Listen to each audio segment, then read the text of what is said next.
الرحمن الرحیم نحمده ونصلی ونسلم علی رسولہ الکریم اعوذ باللہ من الشیطان الرجیم ان اللہ وملائکتہ یصلون علی النبی یا ایھا الذین آمنوا صلوا علیہ وسلموا تسلیما اللهم صل على سیدنا وشفیعنا ومولانا محمد ماجد الجود والکرم وأصحابه وبارك وسلم صلاة وسلام عليك سيدي يا رسول الله.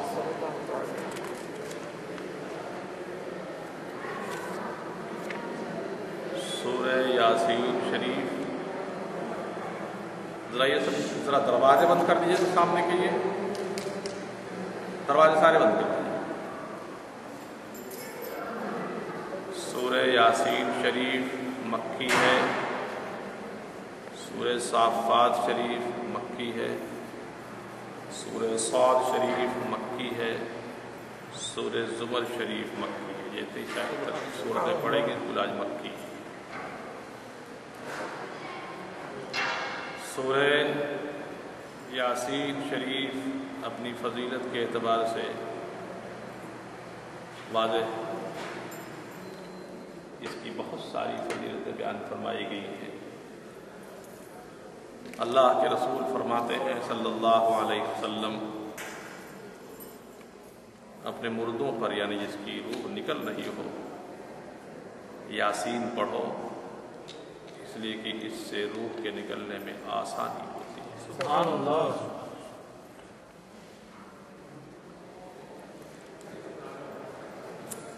ایک دوسری روایت میں ارشاد فرماتے ہیں سورہ یاسین شریف کی تلاوت گویا ایسا ہے کہ جیسے 10 مرتبہ قرآن پاک تلاوت کیا گیا ہو. سبحان اللہ. ایک اور جگہ فرماتے ہیں صلی اللہ علیہ وسلم کہ جس شخص کا دل سخت ہو گیا ہو، گناہ سے، بدعملی سے، برائی سے سخت ہو گیا ہو، وہ سورہ یاسین شریف زعفران سے لکھ کر کے پیے تو اس کا دل نرم ہو جائے گا. سبحان اللہ.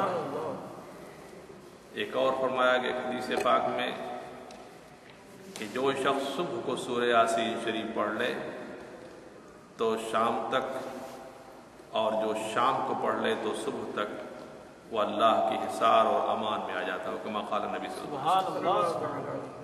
سبحان اللہ. فرمایا کہ ہر چیز کا دل ہے، قرآن کا بھی ایک دل ہے اور وہ یاسین ہے. سبحان اللہ. بہت ساری فضیلتیں اس کی بیان فرمائی گئی ہیں. یہ چند حدیثیں میں نے آپ سے عرض کر دی ہیں. سورہ یاسین شریف کا پورا ماحول اسلام پھیل گیا ہے مکے میں، اور الحمدللہ قوت پکڑ گیا ہے. مشرکین اپنی پوری طاقت استعمال کر کے کامیاب نہیں ہو سکے. اس وقت یہ صورت اتری ہے. چنانچہ مشرکین کی کئی ایک عادتیں اس کے اندر صورت کے اندر بیان فرمائی گئی ہیں. انہی میں سے ایک یہ بھی ہے کہ جب ان مشرکوں سے کہا جاتا ہے کہ اللہ کے راستے میں کچھ خرچ کرو، یہ تمہارے غریب بھائی مسلمان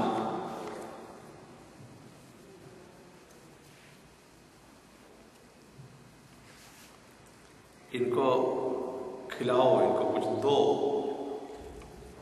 تو وہ عجیب سا جواب دیتے ہیں.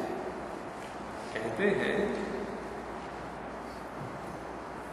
وَإِذَا قِيلَ لَهُمْ أَنفِقُوا مِمَّا رَزَقَكُمُ اللَّهُ، جب ان سے کہا جاتا ہے کہ اللہ نے تم کو جو روزی دی ہے اس سے کچھ خرچ کرو، قَالَ الَّذِينَ كَفَرُوا لِلَّذِينَ آمَنُوا، تو وہ کافر مسلمانوں سے یہ کہتے ہیں أَنُطْعِمُ مَن لَّوْ يَشَاءُ اللَّهُ أَطْعَمَهُ، کیا ہم اس کو کھلائیں ہم اس کو کھلائیں کہ اگر اللہ اس کو چاہتا تو کھلاتا، تو چونکہ اللہ خود اس کو نہیں چاہ رہا ہے کھلانے کے لیے، تو جس کو اللہ نے کھلایا اس کو ہم کہاں کھلائیں؟ نہیں سمجھ؟ جس کو اللہ نے کھلانا چاہتا اس کو ہم کیوں کھلائیں؟ یعنی خباثت کی انتہا ہے، بجائے اس کے کہ اس کو تسلیم کرتے کہ واقعی یہ غریب ہے، ہماری قوم کے لوگ ہیں، تو ان کی کچھ خدمات کی جائے، بلکہ الٹا جواب دیتے ہیں کہ اگر اللہ چاہتا تو کھلاتا، جب وہی نہیں کھلانا چاہتا تو ہم کائے کھلائیں گے؟ اس لیے ہم نہیں کھلا رہے۔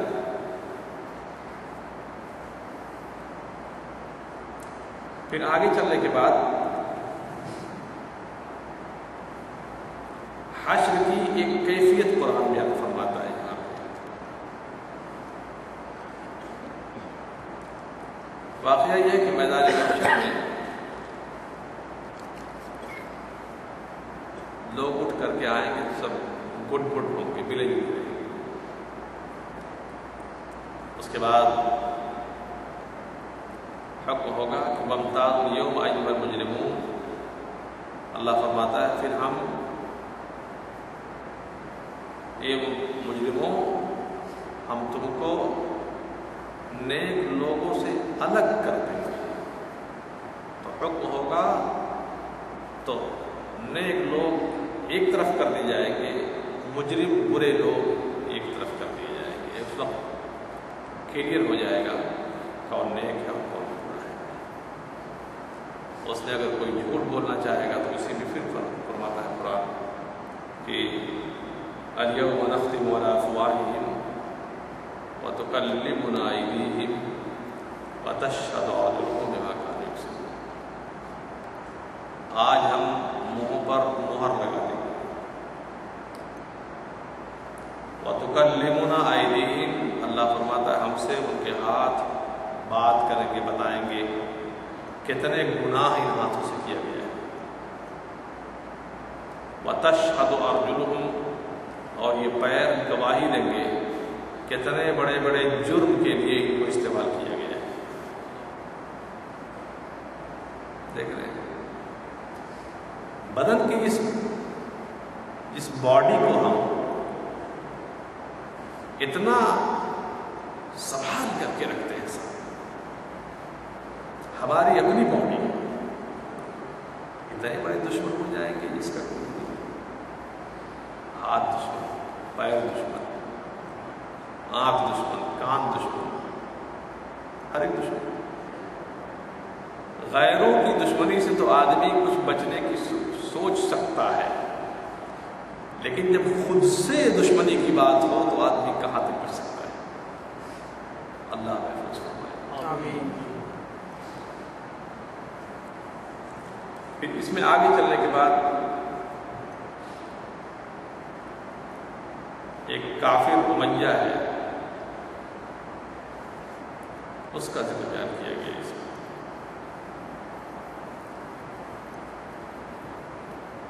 اولم الانسان انا خلقناه من نطفة فاذا هو خصيم مبين، کیا انسان نے غور نہیں کیا کہ ہم نے اس کو ایک نطفے سے پیدا کیا ہے، جبھی تو وہ جھگڑے کرتا ہے، جھگڑا ہوئے ہو۔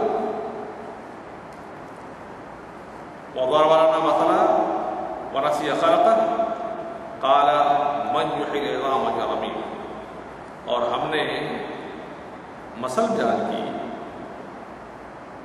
اور وہ اپنی پیدائش کو بھول گیا۔ انسان اپنی پیدائش کو بھول گیا، کس چیز سے پیدا کیا گیا ہے؟ کہتا ہے اس سڑی ہوئی ہڈی کو دوبارہ زندہ کیا جائے۔ واقعہ یہ تھا، راستے سے جا رہا تھا امیہ بن خلف،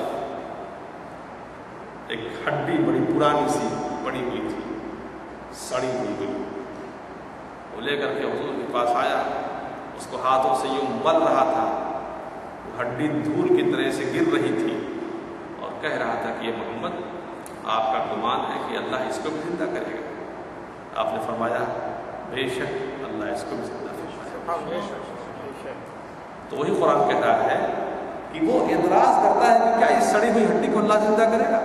خود اپنے بارے میں نہیں سوچتا کہ وہ کیسے بنایا گیا ہے. کیا بات. جو رب پانی کے ایک قطرے کو اتنے خوبصورت شیپ میں ڈھال دے گا، کیا وہ مٹی کو دوبارہ زندگی نہیں دے سکتا ہے؟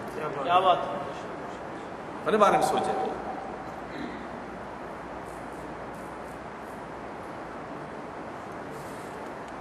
اور بھی کئی بحثیں اس کے اندر اٹھائی گئی ہیں.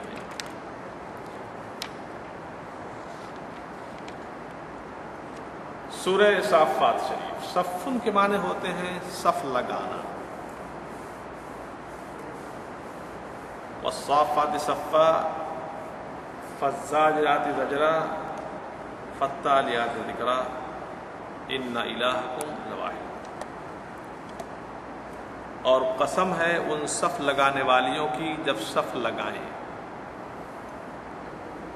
تو جھڑک کر کے چلائیں، ذکر کے ساتھ تلاوت کرنے والیاں. کیا؟ ان الہکم لواحد، تم سب کا پروردگار معبود ایک ہی معبود. اس آیت کریمہ کی اس تفسیر میں مفسرین نے اپنے پہ نظریات بیان کیے ہیں کہ اس سے کون لوگ مراد ہیں. بعض حضرات نے فرشتوں کی جماعت مراد لیا، بعض حضرات نے مجاہدین کی جماعت مراد لیا ہے. اللہ ہی بہتر جانتا ہے. بہرحال اس کے بعد واقعہ یہ تھا کہ جب حضرت عیسیٰ علیہ السلام کی پیدائش ہوئی اس سے پہلے شیطان اس کی آواز کم زیادہ کیوں ہو رہی ہے؟ ہاں ضابط یہاں بیٹھا ہوا ہے.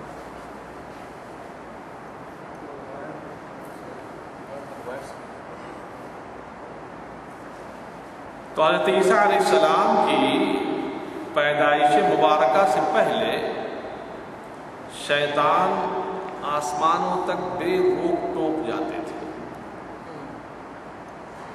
پھر جب حضرت عیسیٰ علیہ السلام کی پیدائش ہوئی تو ان کو 4 آسمان سے آگے نہیں جانے دیا جاتا تھا.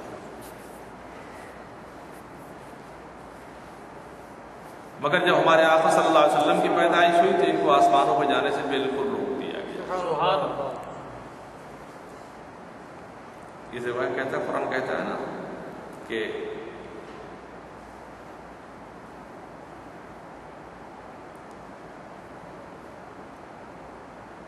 الا من خطف الخطفة فاتبعه شهاب ثاقب، مگر چوری چھپے جو کچھ جان لیا اس نے تو شہاب ثاقب اس کا پیچھا کرتا ہے. ہوتا کیا تھا کہ رب کریم مخلوق کے امور فرشتوں کے درمیان تقسیم فرماتا، جیسے کہ آپ حضرات نے سنا ہوگا شب برات، شب قدر وغیرہ کے بیان میں. تو یہ فرشتے، یہ جو شیاطین جو ہے وہ یہ سنتے، سن کر کے ایک